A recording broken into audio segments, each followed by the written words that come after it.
Assalamualaikum warahmatullahi wabarakatuh.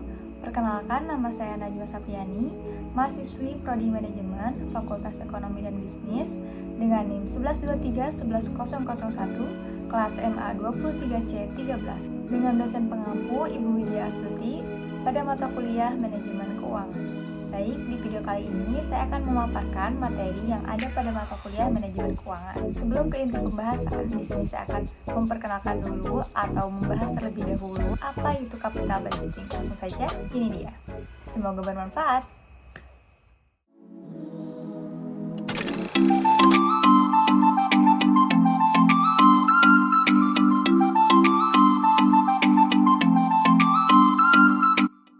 Baik, langsung saja. Untuk capital budgeting itu sendiri terdiri dari capital dan budgeting. Capital atau modal menunjukkan aktiva tetap yang digunakan untuk produksi, sedangkan budgeting adalah sebuah rencana rinci yang memproyeksi aliran kas masuk dan kas keluar selama beberapa periode pada saat yang akan datang. Capital budget merupakan proses pengambilan keputusan investasi yang berbentuk aset tetap. Juga proses menyeluruh menganalisa proyek-proyek dan menentukan mana saja yang dimasukkan ke dalam anggaran modal. Ada pula proses capital budgeting. Yang pertama itu tahap identifikasi, yaitu menemukan kesempatan investasi yang potensial. Yang kedua, tahap pengembangan, yaitu membutuhkan perkiraan relevan dari cash inflow and outflow. Yang ketiga itu tahap seleksi, menggunakan teknik capital budgeting yang sesuai untuk membantu proses akhir keputusan. Yang keempat yaitu tahap implementasi, melaksanakan proyek yang diterima. Dan yang terakhir itu adalah tahap follow up, di mana manajer mereview atau mengaudit hasil sebuah proyek. Ada pula manfaat dari capital budgeting. Di sini ada 4. Yang pertama, untuk mengetahui kebutuhan dana yang lebih terperinci karena dana yang terikat jangka waktu lebih dari 1 tahun. Yang kedua itu agar dapat terjadi over investment atau under investment. Yang ketiga, dapat lebih terperinci, teliti karena dana semakin banyak dan dalam jumlah yang sangat besar.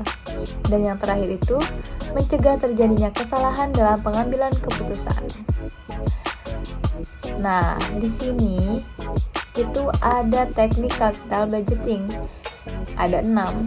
Yang pertama yaitu payback period, yang kedua average rate of return atau bisa disebut ARR, yang ketiga net present value, yang keempat profitability index atau benefit cost ratio, yang kelima itu internal rate of return, dan yang keenam itu modified internal rate of return.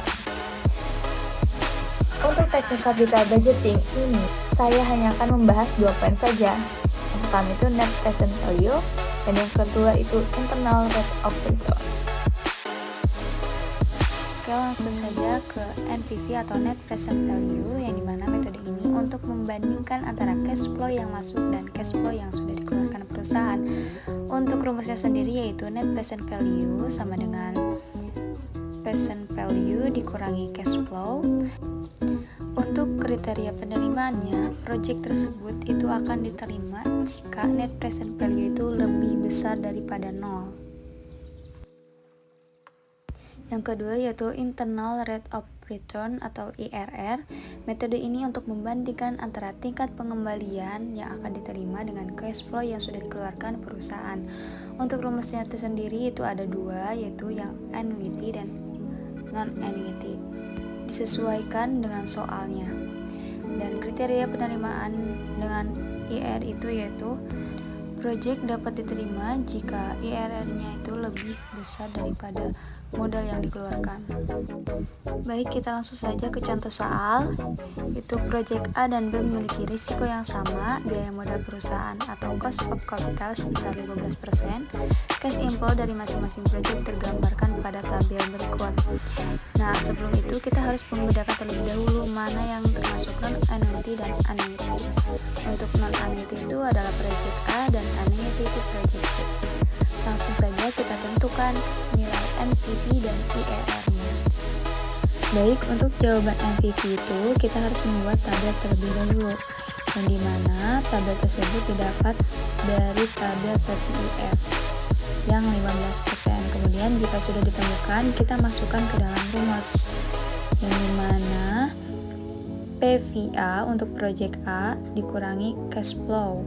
Cash flow itu modal awal, dan hasilnya itu 34.234. Sama halnya dengan project A, project B juga, itu hanya berbeda di modal awalnya saja. Baik, untuk jawaban IRR-nya itu kita menggunakan metode interpolasi, yang dimana membuat tabel baru itu tabel coba-coba, dimana nilainya itu lebih rendah sehingga nilainya menjadi positif. Baik, demikianlah pemaparan yang dapat saya sampaikan. Mungkin masih banyak sekali kekurangan dalam cara penyampaian atau